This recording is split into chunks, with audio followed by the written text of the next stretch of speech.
Yeah, if you're in an office job, I don't want to scare you, but half of all office jobs could vanish within 5 years. At least this is what Dario Amodei is saying. He's the CEO of Anthropic, which is the creator of Claude, which is like ChatGPT. So he's one of the big tech donnies out in Silicon Valley. People are saying, yeah, Dario's only saying this because he's only trying to get more attention onto AI so people adopt AI more. Like he's overhyping all this AI capability to get more market traction. But the only thing is, he's only gone and said that in that same interview, the solution is to tax his own company. He could be playing 4D chess, but I think he's actually trying to get the point across here. Yeah, I don't understand how people can put their heads in the sand about this. 300 years ago, half of all workers were farmers. So imagine we went to a farmer 300 years ago and was like, listen, mate, there's this thing called the tractor that's coming and it's just been invented and it's going to take your job. The farmer would have been like, I'm not worried, lad. Farmers have been around for hundreds, if not thousands of years. But now, fast forward 300 years to today, farmers are now 1%. They're not 50% anymore. They're only 1% of the workforce. So today, guess what kind of workers are half of the workforce? Office workers. So now we're in a stage where we're saying to office workers, listen, there's this super brain that has the entire corpus of human knowledge and it can literally do your work 10 times cheaper, 10 times faster, and it don't need to sleep or have time off. And the thing is, I have an office job.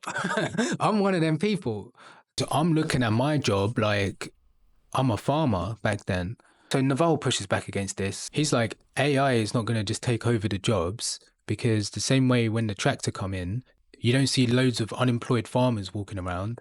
What happened was society got richer and then people found new jobs. But then I do see a difference. You know, they say, oh yeah, we always say this time is different. We always say this time is different. But I do think this time is different. There's a difference between technology of artificial general intelligence versus a tractor or a computer. AGI is like oil. It acts more like a natural resource. Hundreds of years ago, we used wood as the main source of energy. We'd burn wood and make fire, and the entire economy was based around wood. But then coal replaced wood because coal delivered more energy per unit than wood. So we started burning coal instead. And then the entire economy changed around that. We started having steam engines and factories. And then we discovered oil, and that had an even higher energy density than coal. So we started burning oil. And that completely shifted the world and the economy, and that all of the old skills and the infrastructure associated with coal became obsolete. Like a blacksmith or a charcoal burner, gone.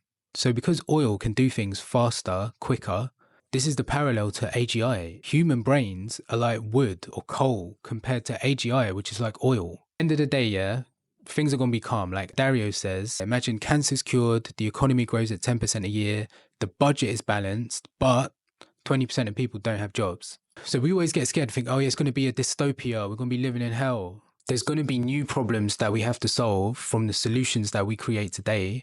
But overall, humanity will move forward towards incremental improvement. So it's not a dystopia, it's not a utopia, but a protopia, one that is slightly better day by day than it was before.